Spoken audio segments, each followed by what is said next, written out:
నెల్లూరు జిల్లాలోని మైన్స్ లో అడ్డు అదుపు లేకుండా జరుగుతున్న అక్రమ బ్లాస్టింగ్స్ ను నివారించాలని అలాగే నెల్లూరు సిటీ పరిధిలో మద్యం మత్తులో జరుగుతున్న హత్యల పట్ల కఠిన చర్యలు తీసుకుని అడ్డుకట్ట వేయాలని కోరుతూ వెంకటగిరి సమన్వయకర్త Nedurumalli Ram Kumar Reddy, Nellore YCP city incharge MLC Parvathareddy Chandrasekhar Reddy జిల్లా ఎస్పీ గారిని కలిసి మెమోరాండం అందజేస్తారు. ఈ సందర్భంగా గత 6 నెలలుగా జిల్లాలో పెరుగుతున్న క్రైమ్ రేట్ను గురించి, జిల్లాలో పెరిగిపోతున్న అసాంఘిక శక్తులు ఇక రౌడీలు, గూండాలు, గంజాయి బ్యాచ్ ను నిర్మూలించాలని జిల్లా ఎస్పీ గారిని కోరారు. జిల్లాలో జరుగుతున్న అక్రమ మైనింగ్ లో బ్లాస్టింగ్స్ విపరీతంగా చోటు చేసుకోవడంపై జిల్లా స్పీకర్ కి ఫిర్యాదు చేస్తామని వెంకటగిరి సమన్వయకర్త నిద్రమల్లి రామ్ కుమార్ రెడ్డి తెలిపారు. ఇలా బ్లాస్టింగ్ కు పాల్పడుతున్న ముఠా ఎవరైనా సరే వారిపై చర్యలు తీసుకోవాలని జిల్లా ఎస్పీని కోరామన్నారు. ముఖ్యంగా సైదాపురం మైన్స్ లో బ్లాస్టింగ్ ఎక్కువగా జరుగుతున్న దృష్ట్యా వీటిని కట్టడి చేయాలని జిల్లా ఎస్పీ గారిని కోరామని తెలిపారు. అలాగే జిల్లాలో అక్రమంగా జరుగుతున్న మైనింగ్ కు కూడా అడ్డుకట్ట వేయాలని జిల్లా ఎస్పీ గారికి విన్నవించామని తెలిపారు. అవసరమైతే బ్లాస్టింగ్స్, అక్రమ మైనింగ్ పై కోర్టుకు వెళ్లి దీని వెనుక ఎంత పెద్దవారున్నా వారిపై చట్టపరమైన చర్యలు తీసుకునే వరకు పోరాడతామని తెలిపారు.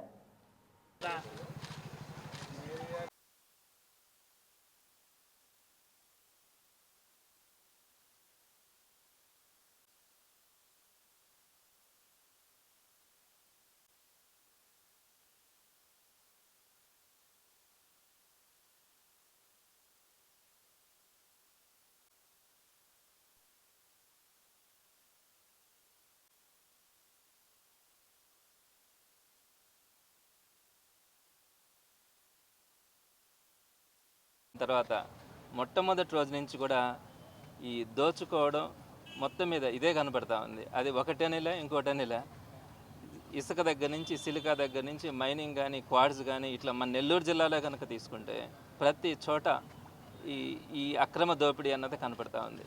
దీనికి సంబంధించి వెంకటగిరి కాన్స్టిట్యున్సీలో మొదటి నుంచి కూడా రామ్ కుమార్ అన్న దీని గురించి ఫైట్ చేయడం, ఈరోజు అందులో భాగంగా కలెక్టర్ గారికి కూడా మేము రిప్రజెంటేషన్ కూడా ఇవ్వడం జరిగింది. తప్పకుండా ఆయన దానికి యాక్షన్ తీసుకుంటానని కూడా చెప్పడం జరిగింది. అందులో భాగంగా నెల్లూరుకు సంబంధించినటువంటి ఇష్యూని కూడా కలెక్టర్ గారి దృష్టికి తీసుకెళ్ళడం జరిగింది. ప్రధానంగా మీరు చూసే ఉంటారు, ఈ ఇసుక ఫ్రీ ఇసుక అని చెప్పడం. అయితే మన పెన్నా నదిలో ఉన్నటువంటి ఇసుకకి ఒక మంచి క్వాలిటీ ఉంది. సో మనకి నైబర్గా మనకు ఉన్నటువంటి ఆ సోర్స్లో నుంచి ఈ పరిధిలో ఉన్నటువంటి వాళ్ళు వాడుకోవడానికి అభ్యంతరం ఏం లేదు. అది మన సంపద అది. అయితే అక్కడి నుంచి మిడ్ నైట్ అర్ధరాత్రి సమయాల్లో మన పెన్నా నది నుంచి సుమారుగా 40 టన్నులు 50 టన్నులు ఉండే లోడ్లను కూడా టిప్పర్లు, జేసీబీలను పెట్టి వీటన్నిటిని కూడా ఇతర రాష్ట్రాలకి, ఇతర జిల్లాలకి ట్రాన్స్పోర్ట్ చేయడం అన్నది ఈ మధ్యకాలంలో మనం గమనిస్తూ ఉన్నాం. సో దీనికి సంబంధించి కలెక్టర్ గారి దృష్టికి కూడా తీసుకోవడానికి ప్రయత్నం చేయడం జరిగింది. అయితే ఇక్కడ ప్రధానంగా మేము కూడా స్పాట్స్కి వెళ్తే అక్కడ మనకు కనిపించేటువంటి ప్రధానమైనటువంటి కొన్ని డిఫెక్ట్స్ కనిపించినాయి.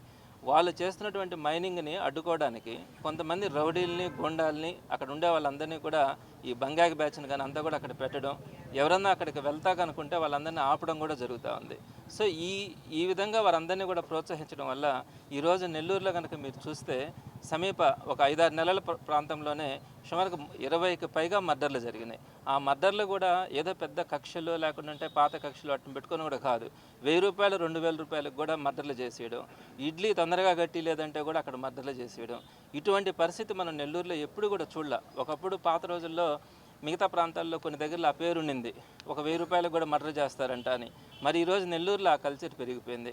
ఒక మర్డర్ చేయాలంటే నెల్లూరు నుంచి తీసుకెళ్లాలన్నా ఒక 1000 రూపాయలు ఇచ్చినా కూడా నెల్లూరులో వాళ్ళు మర్డర్ చేస్తారనే పరిస్థితుల్లో ఈరోజు మన నెల్లూరు తయారైందంటే ఈ మాఫియాలన్నింటికీ కూడా ఈ ప్రొటెక్షన్ కోసం ఈ రౌడీల్ని, గొండాల్ని పెంచి పోషించే పద్ధతి మనకి ఇక్కడ తయారైంది. కాబట్టి వాళ్ళకి ఆ ప్రొటెక్షన్ ఉంది కాబట్టి వీళ్ళు విచ్చలవిడిగా ఈరోజు నెల్లూరులో ఎట్లా పడితే అట్లా మర్డర్లు, గొంతులు కోసేస్తూ ఉన్నారు.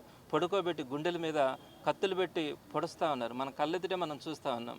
ఇటువంటి సొసైటీలో మనము నిర్భయంగా మన పిల్లల్ని కానీ, వృద్ధుల్ని కానీ, మహిళల్ని కానీ నడి రోడ్డు మీద పంపించగలమా? అర్ధరాత్రి తర్వాత తీసేయండి, సాయంత్రం పూట కానీ ఉదయం పూట కూడా మన బిడ్డల్ని కానీ, మహిళల్ని కానీ రోడ్డు మీద తిప్పే పరిస్థితి ఈరోజు నెల్లూరులో లేదు అంటే అసలు లా అండ్ ఆర్డర్ని ఏ విధంగా తీసుకుపోతా ఉన్నారు ఇక్కడ ఉన్నటువంటి పొలిటీషియన్స్ కానీ, లీడర్స్ కానీ. అదేవిధంగా పోలీస్ డిపార్ట్మెంట్ కూడా ఏ విధంగా ఆలోచిస్తూ ఉందో అర్థం కావట్లేదు. ఈ మధ్యకాలంలో చూసాం, మా వాళ్ళకి సంబంధించినటువంటి ఒక ఇల్లుని ధ్వంసం చేసినారు. ఆ ఇల్లుని క్లియర్ చేయడానికి జేసీబీని పెడితే ఒక చిన్నది, ఒక 10 అంకణాల్లో ఉన్నటువంటి ఇల్లుని, దాన్ని కక్షలతో ఆ ఇల్లుని పగలగొట్టిన ఇల్లుని క్లియర్ చేయడానికి 4 జేసీబీలని 10 ట్రాక్టర్లను పెట్టి ఒక యుద్ధం చేసినట్టుగా ఒక 5 గంటల్లో అక్కడ ఉన్నటువంటి వాళ్ళే పగలగొట్టినటువంటి ఆ శిథిలాలన్నింటినీ కూడా తీసుకెళ్ళడానికి ఒక యుద్ధం చేసినట్టుగా చేసినారు. మరి అక్కడ ఉన్నటువంటి సిన్సియారిటీ అక్రమంగా ఒక సామాన్యుడు కట్టుకున్నటువంటి ఆ ఇల్లుని కూలగొట్టడం కానీ దాన్ని తీసుకెళ్ళడం కానీ చూపించినటువంటి శ్రద్ధ ఎక్కడైనా డెవలప్మెంట్ యాక్టివిటీస్లో కానీ ఒక శ్రద్ధ అనేది ఎక్కడా కనిపించట్లా. మీకున్నటువంటి పొలిటికల్ పవర్ని అంతా కూడా, అడ్మినిస్ట్రేటివ్ పవర్ని అంతా కూడా మీరు ఉపయోగించుకోవడం, ఈరోజు సామాన్యుడిని ఈరోజు మీరు ఇబ్బంది పెడుతున్నటువంటి తీరు కానీ ఇక్కడ కొంతమంది ఇట్లాంటి రౌడీల్ని ఇట్లాంటి వాళ్ళందరినీ కూడా ఎంకరేజ్ చేసి ఎక్కడైతే సంఘ విద్రోహ శక్తులుగా తయారు చేస్తూ ఉన్నారో ఇది పెద్ద ప్రమాదానికి దారితీసే పరిస్థితి కూడా భవిష్యత్తులో కనపడుతూ ఉంది. ఈ రోజే కనపడుతుంది, భవిష్యత్తులో మరింత పెద్ద ప్రమాదం ఏర్పడేదని కూడా అవకాశం ఉంది. ఈ రూపంగా కలెక్టర్ గారికి ఇచ్చినటువంటి వినతి పత్రంలో క్లియర్గా కూడా మెన్షన్ చేయడం జరిగింది. అక్కడ జేసీబీలను పెట్టి పెద్ద పెద్ద గుంటలను తీయడం వల్ల ఎన్విరాన్మెంటల్ పొల్యూషన్ కానీ అదేవిధంగా వాటర్ ఫ్లో కూడా తగ్గిపోయేదానికి అవకాశం ఉంటుంది. రెండోది అక్కడ ఈ గూండాలని వీళ్ళందరినీ కూడా బంగాక్ బ్యాచ్ని పెట్టడం వల్ల వాళ్ళు పగలు కూడా నెల్లూరు నగరంలో విచ్చలవిడితనాన్ని ప్రదర్శిస్తూ ఉన్నారన్నది రెండో పాయింట్గా పెట్టడం కానీ, అలానే మనకు ఉండాల్సినటువంటి సంపద ఏదైతే ఇసుక అనేది మన నెల్లూరు వాళ్ళు ఎక్కడైతే ఉపయోగించుకోవాలనో దాన్ని సుమారుగా రోజుకి ₹1,00,00,000 వరకు కూడా బయట రాష్ట్రాలకి బయట జిల్లాలకి తీసుకెళ్లే పరిస్థితి మనం అక్కడ గమనిస్తూ ఉన్నామని, ఈ విషయాలన్నింటినీ కూడా కలెక్టర్ గారి దృష్టికి తీసుకెళ్లడం ఇచ్చినటువంటి రిప్రజెంటేషన్లో కూడా పొందుపరచడం జరిగింది. తప్పకుండా ఆయన మీద ఒక నమ్మకం ఉంది, డెఫినెట్గా యాక్షన్ తీసుకుంటారని. ఈ మధ్యకాలంలో కొంచెం తగ్గింది, మరలా కూడా పెరుగుతుంది అన్న సమాచారం వచ్చిన పిమ్మట ఈరోజు కలెక్టర్ గారు కూడా చెప్పడం జరిగింది. డెఫినెట్గా వైఎస్ఆర్సీపీ వీళ్ళు ఎన్నైతే తెలుగుదేశం పార్టీ వాళ్ళు ఎన్నైతే అక్రమాలు కానీ ఎన్నైతే దోపిడీలు చేస్తూ ఉంటారో వాటన్నింటినీ కూడా ఎదుర్కోవడంలో కానీ, వాళ్ళు ఎన్ని కేసులు పెట్టినా కూడా వాటన్నింటినీ కూడా ఎట్లాంటి పరిస్థితుల్లో భయపడకుండా సామాన్యుడి పక్షాన నిలబడడానికి కానీ వాళ్ళ తరపున పోరాడడానికి కానీ వైఎస్ఆర్సీపీ భవిష్యత్తులో కూడా ఇదే క్రమంలో ముందుకెళ్తుందని తెలియజేస్తాను. చట్టానికి ఎవరు అతీతులు గారు. బినామీ పేర్లు పెట్టో, సహచరుల పేర్లు పెట్టో, కొత్తగా ఫ్లోట్ చేసిన కంపెనీల ద్వారా ఈరోజు కాకపోతే రేపు, రేపు కాకపోతే ఎల్లుండి, ఆ పక్క రోజు గవర్నమెంట్ మారుతుంది. పేరు పెట్టిన వాళ్ళు వారి వెనక ఎవరు ఈ తతంగాన్ని నడిపించింది తప్పకుండా చెప్తారు. అది ఎంత పెద్దవాళ్ళైనా, ఎలాంటి పొజిషన్లో ఉన్నా, ఎమ్మెల్యే, ఎమ్మెల్సీ, ఎంపీ, మంత్రి ఎవరైనా సరే చట్టానికి అతీతులు గారు. తప్పకుండా శిక్ష పడుతుంది. కానీ ఏదైనా కూడా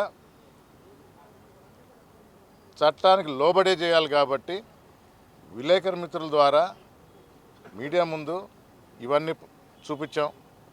ఈరోజు కలెక్టర్ గారి దగ్గరికి వచ్చి ఈ విషయాలే తెలియజేసి ఆయనకి ప్రూఫ్తో సహా చూపించాం. తప్పకుండా యాక్షన్ తీసుకుంటామన్నారు, విచారణ జరిపిస్తామన్నారు. ఇది ఇక్కడితో ఆగదు. ఎందుకంటే గవర్నమెంట్ ఆఫీషియల్స్ వచ్చినప్పుడు ఆ టైంకి బండ్లు లేకుండా చేస్తారు. బ్లాస్టింగ్ జరుగుతుంది, విలేజెస్లో కనుక్కోండి అని చెప్పాం.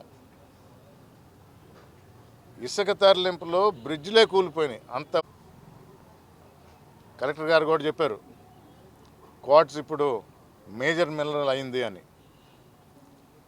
దానికి అనుగుణంగా ఢిల్లీకి పోయి అక్కడ మినిస్ట్రీలో కూడా ఇక్కడ జరుగుతున్న ఇల్లీగల్ మైనింగ్ ప్రూఫ్తో సహా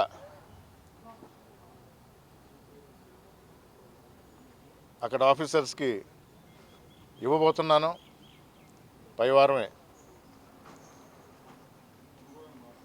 ఇవన్నీ ఎగ్జాస్ట్ అయిన తర్వాత కోర్టుకు వెళతాం జరుగుతుంది. ఎవరు కూడా చట్టానికి లోబడే పని చేయాలి. శిక్ష తప్పదు ఈ ఇల్లీగల్ మైనింగ్ చేసే వాళ్ళకి అనేది మరొకసారి తెలియజేస్తుందా. పెద్ద పెద్ద పేర్లు ఉన్నాయి. కూటమి ప్రభుత్వంలో ఉన్న పెద్దలు దీని వెనక ఉన్నారనేది కూడా తెలుసు. పేర్లు చెప్పలేక కాదు, తప్పకుండా బయటకు వస్తాయి. వచ్చినప్పుడు వాళ్ళందరూ కూడా ఇబ్బందులు పడతారు. మనల్ని ప్రజలు ఎన్నుకొంది ప్రజలకు మేలు చేయడానికి. ఈ ప్రభుత్వం ఇచ్చిన హామీలు అందరికీ తెలుసు, రకరకాల హామీలు ఇచ్చారు. ఇప్పుడు అక్రమార్జన మీదే దృష్టి పెట్టుండారు. అప్పులు తీసుకువస్తూ ఉండరు, ప్రతిరోజు అప్పులు తెచ్చి గొప్పలు చెప్పుకుంటున్నారు. కానీ ఎక్కడ ఇస్తున్నారు, ఎవరికి ఇస్తున్నారు, ఏమవుతుంది, వీటికి జవాబు లేదు. ఇది ఒక వెంకటగిరి నియోజకవర్గంకే పరిమితం కాదు. ఈ అక్రమాలు, అన్యాయాలు మొన్నటికి మొన్న మీకు తెలుసు, కలువాయిలో 100 ఎకరాలు చిల్లర.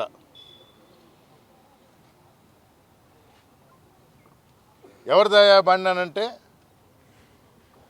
మీరంతా వినుంటారు, ఇది ఎమ్మెల్యే గారి బండి అన్నారు.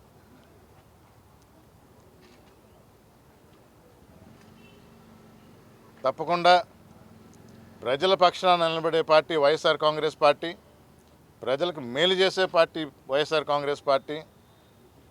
ప్రజల బాగోగులు ఆలోచించి సంక్షేమ పథకాలు ప్రవేశపెట్టి వాళ్ళని ఆదుకున్న జగన్మోహన్ రెడ్డి గారిని తిరిగి ముఖ్యమంత్రి చేస్తారు ఈ ప్రజలు. అప్పుడే ఆంధ్ర రాష్ట్రం వర్షాలు కూడా 5 సంవత్సరాలు జగన్మోహన్ రెడ్డి గారు ముఖ్యమంత్రిగా ఉన్నప్పుడు ఏ సంవత్సరం కూడా ఇబ్బంది లేకుండా దిగుబడి పెరిగింది, రేటు వచ్చింది. ఆంధ్ర రాష్ట్రంలో ఏ రైతు కూడా సంతోషంగా లేడు. ఇప్పుడు ఈరోజు కలెక్టర్ గారికి అందజేసిన వినతి పత్రం ముఖ్యంగా నా వెంకటగిరి నియోజకవర్గంలో కలువాయి మండలం, సైదాపురం మండలం జరిగిన ఇల్లీగల్ యాక్టివిటీస్ గురించి తెలియజేశాం. విచారణ జరిపించి న్యాయం చేస్తామన్నారు. మీ ద్వారా కూడా ప్రజలకు మరొకసారి తెలియజేసుకుంటున్నాను, మీ వెంటే ఉంటాం, మీ వెంటే నడుస్తాం. మీ బాగోగులు చూసుకునే పార్టీ వైఎస్ఆర్ కాంగ్రెస్ పార్టీ అని తెలియజేసుకుంటూ సెలవు తీసుకుంటున్నారు. ఇల్లీగల్గా జరుపుతున్న ఈ కార్యక్రమాల గురించి ఎస్పీ గారికి కూడా ఈ వినతి పత్రం ఇవ్వటం జరుగుతుందని అది కూడా తెలియజేసుకుంటున్నాను. అంటే ఫైనల్గా శిక్ష మాత్రం ఖచ్చితం, అది ఎవరైనా కానీ. మరొకసారి మరి ఇది మాత్రం గట్టిగా చెప్తా, మంత్రి అయినా, ఎంపీ అయినా, ఎమ్మెల్యే అయినా, ఎమ్మెల్సీ అయినా ఎవ్వరూ తప్పించుకునేది లేదు. ఈ 2 సంవత్సరాలు ఒకవేళ దాటి వేసినా జమిలీ ఎలక్షన్స్ 27లో వస్తున్నాయి, ప్రభుత్వం మారుతుంది, తప్పకుండా శిక్ష పడుతుంది. అది మాత్రం మరొకసారి విన్నవించుకుంటున్నాను. ప్రతి రూపాయలు కూడా తిరిగి రాబడతాం. చేసి ధర్మపాలన అందిస్తాం, సంక్షేమ పాలన అందిస్తామని చెప్పి మరి అధికారంలో రావడం జరిగింది. దాదాపు సంవత్సరం కావస్తుంది. ఈ సంవత్సరంలో ప్రజలందరికీ అర్థమైపోయింది, ఇది ధర్మపాలన కాదు, యమధర్మపాలన అన్న విధంగా మరి కూటమి ప్రభుత్వం పరిపాలిస్తున్న విషయం అందరికీ విసిద్ధమైపోయింది. ముఖ్యంగా కలువాయి మండలం పెద్దలు చెప్పినట్టుగా, రామ్కుమార్ రెడ్డి గారు చెప్పినట్టుగా, కలువాయి మండలంలో ఇసుక, సైదాపురం మండలం క్వాజీ విపరీత దోపిడీ అనేది చాలా చిన్న